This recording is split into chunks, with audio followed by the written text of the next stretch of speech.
Hello, YouTube, and hello, car collectors around. Hot Corner here. Hello, guys. Long time no talk. I want to do a recap for the National 2021 that was in Chicago this year.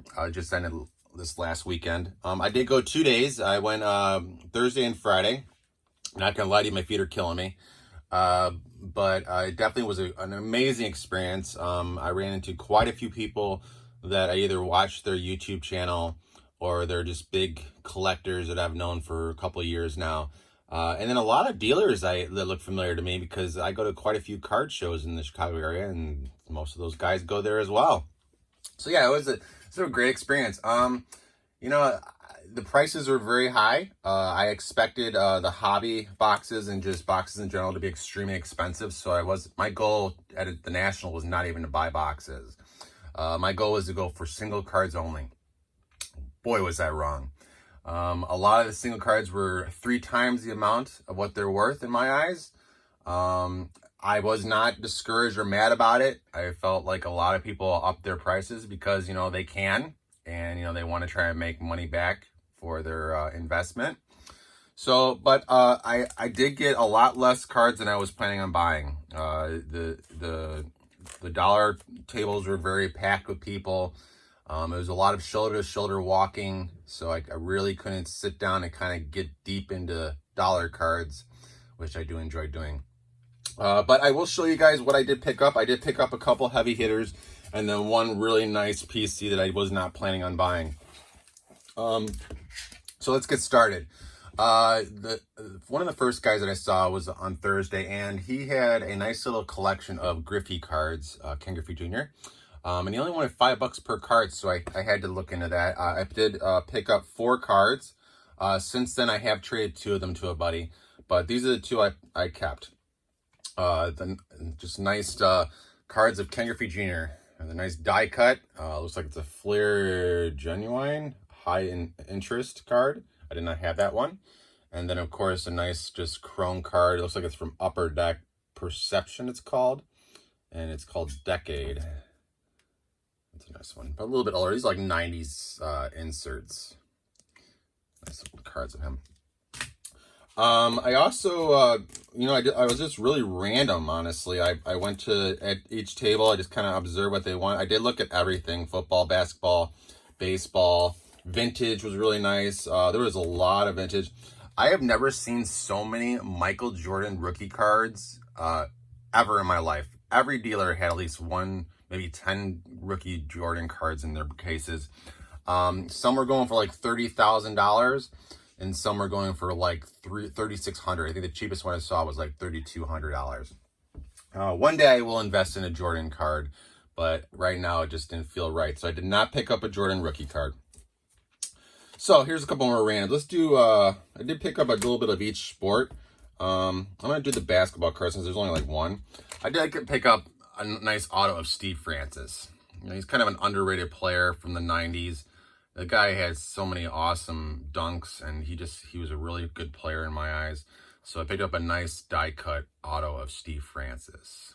I think these are the Crown Royal cards. I did get that for $20. In my eyes, this is probably worth about $10 to $15, but I was willing to pay that extra $5 just to get it because I didn't have one. So that was my basketball purchase. Let's go to football. I did pick up a couple boxes, even though I wasn't going to. I couldn't help myself. When you buy a hobby box, you're guaranteed a silver pack from the Topps counter, which had some nice cards in it. I believe they were doing like the look of the card was from Bowman, so it's not too shabby. And then of course it had the National stamp on the bottom right corner of the card itself. I could show you guys what I pulled. I did get 2 of those packs. But let's go into, let's do football. All right, so I did pick up some random footballs. One of my first purchases of the day was a nice autographed Joe Green. I don't have any Joe Greens, so I just figured I should invest in at least one of them. He was a very great player from, the 70s and 80s, I would say. This one is numbered 4 of 10. Autographed Joe Green. Mean Joe Green. Nice one. Another underrated, I would say it's kind of underrated. Jerry Rice kind of takes the cake as as the best wide receiver in my eyes ever. But I think this guy has a good chance for taking number 2 as the second best wide receiver of all time ever. But I did pick up my first autograph of Tim Brown. This guy has so many completions on record, and he was just such a dominant wide receiver for a while. This is 42 of 50 that I felt like, hey, I got to invest. I don't know why. This was about $30, and it was cheap for him. I just don't understand. Oh, that's the wrong price. I got it for $30. But yeah, it was just cheap. I don't get it. So I decided to invest because I feel like, that was a good one to pick up. My final football card, I have been actually trying to look for a good card of this guy for quite a few months. Just haven't jumped on anything because graded is like obscenely expensive. So raw was where I was going to go with it. This next one, I got this card for $40. It might have a couple dings on the corners. I'm not planning on grading it. But a nice rookie of Dan Marino. Probably one of my favorite quarterbacks of all time. It's too bad I don't believe he has a championship, but he was such a great quarterback.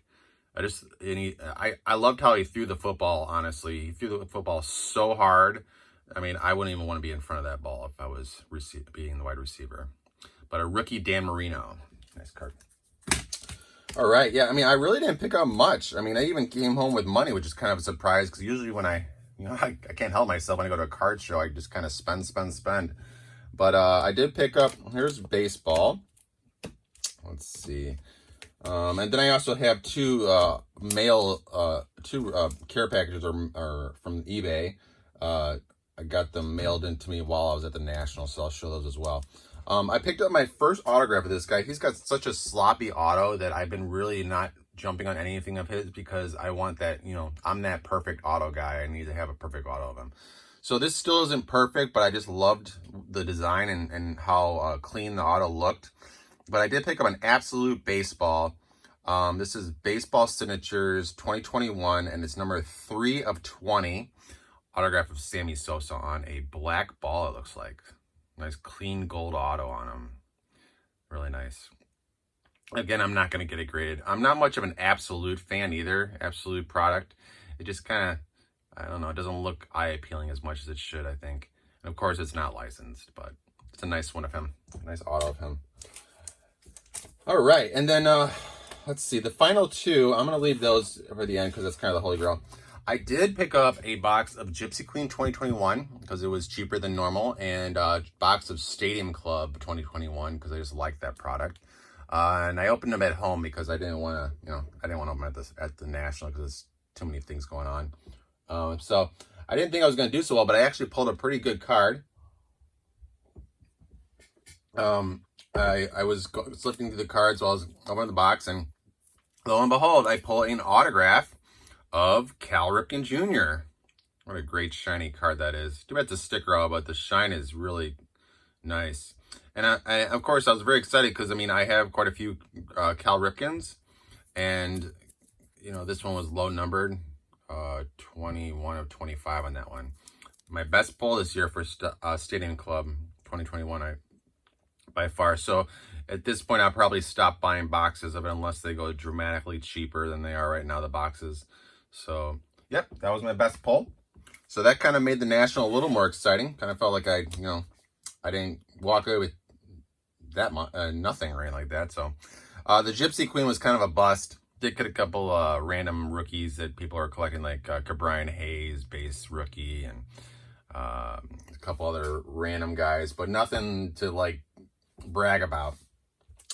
All right, so I have 4 cards left. I'm going to show you the 2 eBay purchases that arrived to me by mail while I was at the National, so I figure why not show them as well. I have really been slowing down on autographed Sandberg cards for many reasons. One, you kind of lose the urge to constantly buy your PC because you just have so much of it that you're just kind of do I really need it? So, but when I see good deals finally on eBay, which do happen sometimes, I have to go for it. So I got this one for pretty cheap in my eyes. This cost me about $40. This is a Topps Museum Collection 2021 8 of 25 auto of my man Sandberg. Nice, cool card. Now, Lately, I have not been all about the side cards. I want the cards that kind of stand up because they fit better in my display cases. But, you know, I couldn't say no to it, so I still picked it up. Beautiful little sig of him. Nice card. And then this was kind of like a surprise. I'm guessing someone needed to pay rent or something.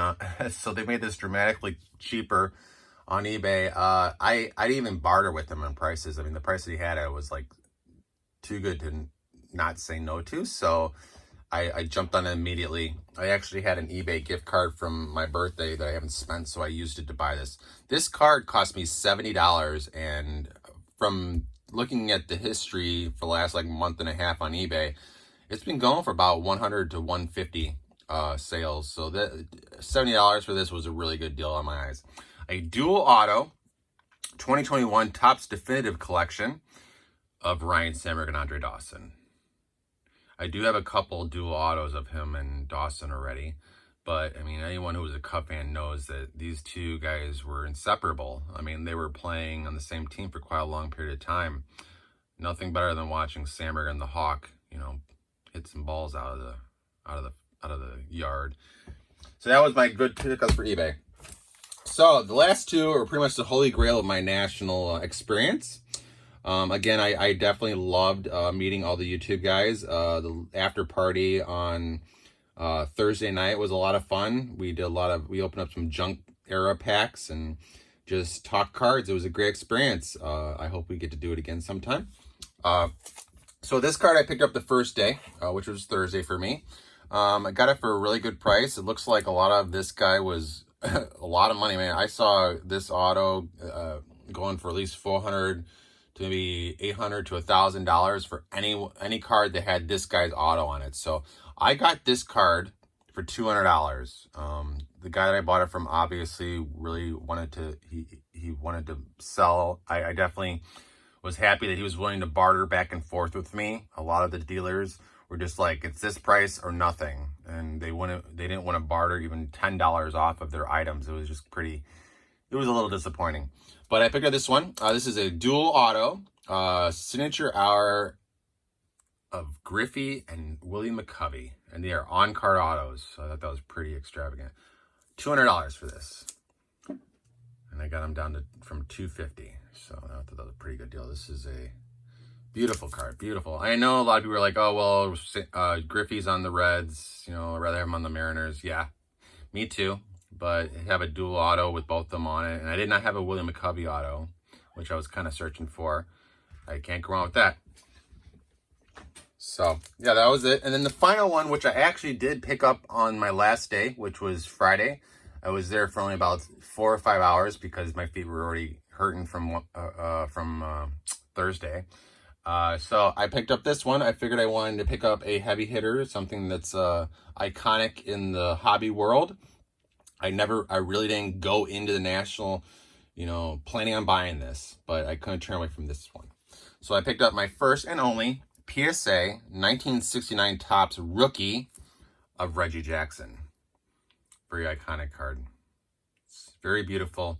Centering's a little off from top to bottom, but, you know, a 5.5 from a card that's 1969, which is older than me. Can't go wrong with that. So that was it, guys. Those were my pickups for the National. You know, I would have to say that, you know, I didn't buy a massive amount of cards, and believe me, I was prepared to buy a lot of stuff. I saved up a lot of money to go to this National. I was wrong in hunting for single cards as much because the prices were just extremely high. Hopefully in a couple months, everyone will start putting the prices back down to a little bit more reasonable.